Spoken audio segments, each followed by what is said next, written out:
Jirtuu nagaa keessanii faamilii kee fi qofsaalee guyyaa har'aas immoo jiruuf jireenya qimamii madaamii ta'e oolmaa koo guyyaa har'aa wajjiniitii wal isinii qabsiisee isinii qabadhee dhufeetiin jira. Isinis immoo turtii keessan aga xumuraatti na waliin godhaa jecha. Akkasumaan duratti illee warri mana kanaaf haaraa taatanii dhuftanii faamilii haaraan dabalamaatti jirtanii akkasuma warri duraanis turtanii hundi keessanii galatoomaa isiniin jecha. Akkasumallee ammas turtiin keessan fuuldurattis akka na biraa hin hafne isiniin jechuun barbaada. Egaa karaa viidiyoo kanaatti yeroon isinii deebi'u akkuma asirratti argaa jirtanii waan muraasa bakka barumsa taatee naani fayyada kaaniif fakkeenya ta'a kan jedhu keessaa kukkuteeni malee guyyaa guyyaatti kan kanaan olii fi dabiliyoo kan dachaa kanaan oliiti kan nuti hojjechaa oollu. Isa keessaa akkuma gubbaarratti argaa jirtanii guyyaa har'aa minxaafii yeroo jalqabaaf waggoota dheeraa keessaa guyyaa har'aatiin minxaafii gadi ba'ee miicaanii maaliif mana nuti jirru kana keessatti ala gadi hin baanu hojiin keenya manuma keessadha. Gibbii xaraguu makiinaa miicuu minxaafii waan alatti miicamuun akkasii kana hin miicnu ture. Har'a garuu akka carraa ta'ee sarraatonni warri alaatti hojjetanii waan akka makiinaa miicuu gibbii miicuu wantoota ulfaataa gurguddaa akkasii diidatti alatti hojjetamu kan hojjetan hojiitti ajajamanii bakka biraa waan deemanii fi bakka isaan hin jirretti immoo dirqama keenya waan ta'eefu kun hojii gaaluma argaa jirtan kanaan gadi baasee minxaafii koo walla kana miicaa jira. Baay'ee ho'aa aduun kana hidhee isinitti himuu hin danda'u ho'i galee jira amma kana baay'ee ulfaata. Anna qamamochi erga miicee haala kanaan xumureetii gara mana kootti olan deebi'ee uffata koo jijjiirra'ee waan bishaan keessa gangalachaa oole. Isa booda yeroo hundumaa akkuma isiniin jedhu qibaatiin hojjetadhee ol kaawwadhu gaafa rakkinaaf na qaqqaba. Kanaafin yeroo firii hojjetadhee ol kaawwachuu jaalladha isiniin jedheen ture. Dubbiin sun egaa haaluma argitan qabatamaasa waan sirrii ta'eedhaan gubbaarratti kanaan isinii fidu waan ta'eefu guyyaa lamaan duratti qibaatii kana akkamittiin akkan hojjedhee maalirraa akkan hojjedhee maaliifis akka fayyadu isinii ibsuu yaaleetiin ture. Har'as immoo guyyaatti itti rifeensa koo miiccadhu torbanis gahee jira. Akkasumallee gadi ba'ee aduu keessan olee waan ta'eef shaarii galuun dirqama. Isa kanaan sababeeffatee waliin unaa dhufee waan ta'eefu torban keenyaan rifeensi koo immoo maal akka ta'e hin beeku. Qaalluu wayii qaba haa ta'u manfasii wayii qaba haa ta'u hin beeku. Gaafa torban isaa olii hin bulu waan manni tatta'u akkuma inni tatta'u waliin sanaan galu guyyaa sabii kanatti fakkaate baay'ee goggoga baay'ee bubuqqa'uuf yaalii godha waan akkasiitu jira. Kanaaf eegaanis immoo wanta isa barbaachisu dura dabarsee itti yaadee waan an beekuuf qopheessee lafa kaa'eera waan ta'eefu akkuma jalqaba irratti argitanii ergaan orsiiniiti. Kun amma kana qibaatii sana qibaatii abasuuda gurraacha jinjibilaa akkasumallee qibaatii kokonaatii fi qullubbii adiin kun rifeensa kan harca'u bubuqqa'uu fi kan adda gubbaarraa dhumii haphachaa deemu turee haguma guyyaan dabalaa dhufu turee bulee harca'aa deemuudha. Baay'ee tokko faayidaa yookaan furmaata guddaa akka ta'e isinitti himeen ture. Ammas immoo isinitti hima haala argaa jirtan kanaan amma qibaatii sana mataa kootti dibachuuf hin deemaa jira jechuudha. Isa kan otoo miiceen durattidha.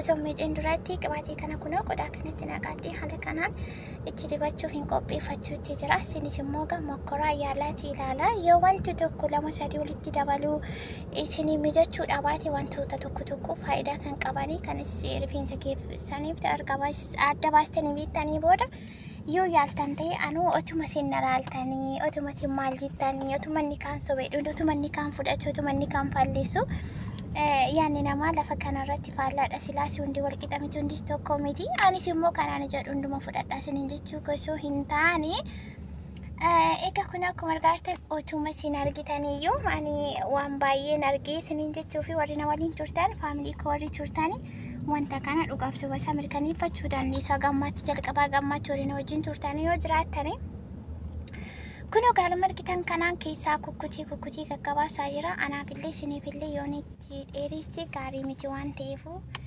kun haala kanaatti dibachaa jira jechuudha. Jalqaba haga xumuraatti yookaan immoo haguma dheerina isaa guutuutti qibaatii kana haala kanaatiin dibee masaaji gochuutti jira jechuudha. Kun argitanii amma kana immoo xumuree jira. Akkaataatti dibatan kanaan dura yeroo meeqa hojjedheera deddeebi'ee hojjechaan ture waan ta'eefu isiniif haaraan ta'u jechuudha. Guutummaa rifeensa keessanii jalqaba haga dhumaatti erga itti dibdanii daqiiqaa muraasa booda daqiiqaa 5 haga 10 yeroo qabaatan shanii aga 10 erga masaajii gootanii booda kun akkasitti xumuree jiraanii baay'ee lallaafee jira amma kana baay'ee lallaafee jira gaayis makiinaa keessan jiramoo bakka ta'e ijoollee geessin deebi'aa jira kun haala kanaatiin erga xumurii masaajii maal godhee booddee ammallee hojii biraatu na eeggataa jechuudha. Ammanii qibaatiin kun naaf jedhetti daqiiqaa 30-40 irratti tursa. Fooliin isaallee namatti hin tolu kuni fooliin isaa kan ittiin nama bira darban miti isiniin jedhiitii ture. Amma kana bakka lamatti hiraa jira. Akkuma isiniin jedhee yeroo hundumaa heermaaskii yeroon fayyadamu baay'ee natti ulfaata waan ta'eef hiikamaas akka natti hin tolu akkasitti bakka lamatti yoon gongoon yookaan hire naa ta'a jechuudha. Naaf isinillee akkasiin tamacha'ee akkasiniif ta'etti fayyadamuu dandeessu. Kun gamma kana walitti xaaxee feestaalitti hidhadhee irra keessatti shaashii oolchee daqiiqaa haga ta'e sana ofirra tursuudhaa fi amma kana gara qotamee gara tokkosuu fi akkasumallee hojiin biraan jiraachuu danda'a. Daqiiqaan sun naaf haadhumuuf jechuudha. Yeroo tokko morootiin daqiiqaa 10-20 illee ofirraa miidhuu nan qaba maaliif yeroo murteessaadhaa jaarrillee kana jidduutti daawwalanii na waamuu danda'u waan ta'eef amma isa gaxa muraatti kan waliin turtan yoo ta'e gudii argitu. Kanarraa ajaa'iba. Kun haala margaa jirtan kanaan xumuree booda feestaalitti dheegikitti godhiisin jira. Isa booda shaashii ala kanaan itti hidhadhee amma kana akkuma isiniin jee gara hojii biraatiin deema. Kun egaa faayidaan isaa ammallee irra jettee kan isinitti himu xiyyeeffannoo kamiin poointiin ani kana keessaa qabadhee dhufee isa kana waan ta'eef rifeensi keessan kan isin jalaa bubuqqa'u kan harca'u akkasumallee dheerachuu didee maal jettan yeroo kennaa fi kunuunsatti godhaa wanta rifeensi keessan jaallatu qopheessa lafa kaawwadhaa torbaniitti yeroo tokkotti fayyadamuudhaan hojiirra oolchitan yoo ta'e dhugaa dubbachuuf rifeensa guddisuun baay'ee salphaadha yaada'anii.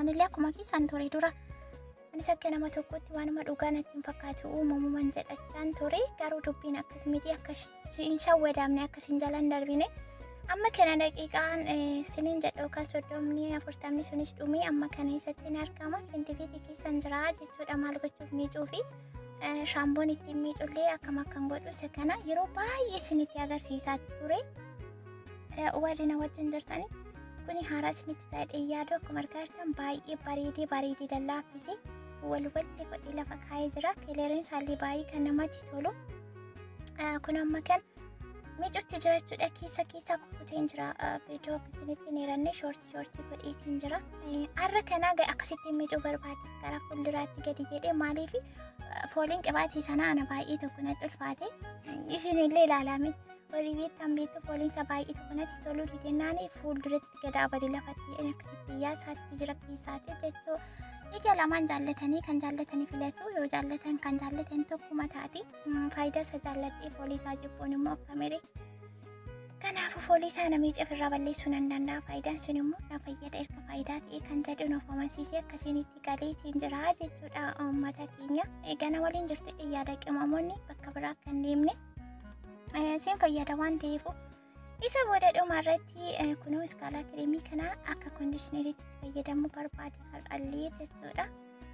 Viidiyoon koo gara dhumaatti deemaa jira. Viidiyoo isinitti dheeressuu hin barbaadu anillee akkasuma amma kana jaarriitti akkanatti daawwalaniiru nan dabarfadhe amma lammaffaa deebisanii natti daawwalan jennaan gudii kooti kunoo kireemii kana yookaan iskaalaa kireemii kana ala kanaatiin itti fayyadamaa warra akkaataatti fayyadamaa isaa isinii galuu baate kun argitanii akkanitti rifeensa lallaafsu baay'ee tokko namatti tola.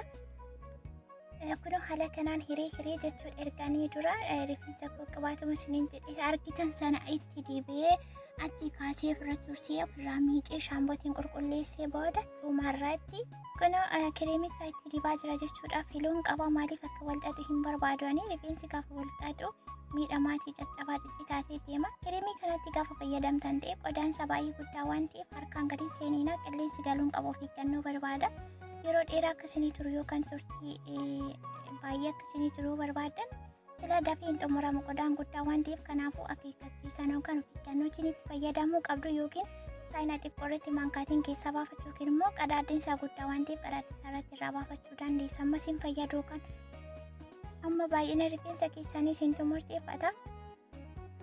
Isa booda haala kanaan itti dibee xumuree booddee kuni dhumarratti gaafa gogu maal akka inni fakkaatu kan isinitti himuu hin danda'u. Isa kana immoo isaa viidiyoo birootiin deebi'ee dhufeetiin isinii ibsaa jechuudha. Haala kireemii kanaan wal qabatee immoo viidiyoon irraa qabadhee dhufe kana fakkaata. akkuma isiniin jedhe gara xumuraatti jira. Viidiyoon gara xumuraatti jira. Jarri kun natti daawwalaniiru. Lammaffaas keessatti natti daawwalan jenna har'a. Madaamii faana wal bira galuun keenyan oolu. Guyyaadhas kanaaf na rabbashanii jarri sa'aatii guyyaa wanti sa'aatii akkasitti naan mijatu. Galgaladha kan natti tolu shaaworii galuuni. Ani immoo alaatii minxaafii sana miidhu waan hin ooleef dirqama. Shaaworii galuun qaba kan jedhuun sababii fadheettiin ol ba'ee gara hojii kootti yeroo hin deebi'u sekendii marshaniif obsuu dadhabdee meeqana waamaa jirti. Kunoo amma kana xumuree jira. Viidiyoon koo as gubbaarratti yeroo dhaabbatu as bakka kanatti immoo natti daawwalte jettee iyyite saboota kana uffata koo jijjiiradhee fuudhee mataa kootti shaarbii koo diikki godhadhee qodaan bitamee meeshaan alaa ofiirra waan ta'eef kootti firiijitti naqi jettee na waamte. Isa booda foxaatiin xiqqoo isheerraa kukkuseeni shaashii koo gageetti godhadhee akka adurree hattee waan nyaannee afaan xaragadhee ofii kusheenaa koo keessa qophi jechuun haala kanaan meeshaa gara firiijitti deebisaa yookaan naqaa jira jechuudha. Annaa kana fakkaata viidiyoon koo har'a. Hagammaatti waan wajjin turtanii fi ulfaadhaa galatoomaa laayikii gochuu viidiyoo sheer gochuun akkasumas sabskiraaybii keessan gaaffii yoo qabaatan koomentii irratti naa barreessuun na eega. Bakka kanaa ka'ee immoo isaa keessatti waa'ee kiliinii kanaan gaaffii isinitti ta'uun isaanaafuu maaliif as gubbaarratti xumuree isiniif hin ibsine waan ta'eef viidiyoo biraatiin deebiitiin dhufa akka hin deddeebi'ee dhufu immoo yaadni keessanii jajjabeenyi keessan na barbaachisa waan ta'eef viidiyoo laayikii gochuu hin irraanfatiin irra xuxxanii hin darbiina haga dhumaatti daawwadhaa isiniin jaa irraa barachuutti fayyadamtu fakkeenya isinii ta'a waan qabattan irraas immoo waan qabdan irraas immoo naa qooddu naa gorsitu jedheetiin abdiin isin eega bakka jirtanitti fayyaa nagaa ta'a hamtuu isin hin argin gaariin isin hin darbiin jecha baay'ee.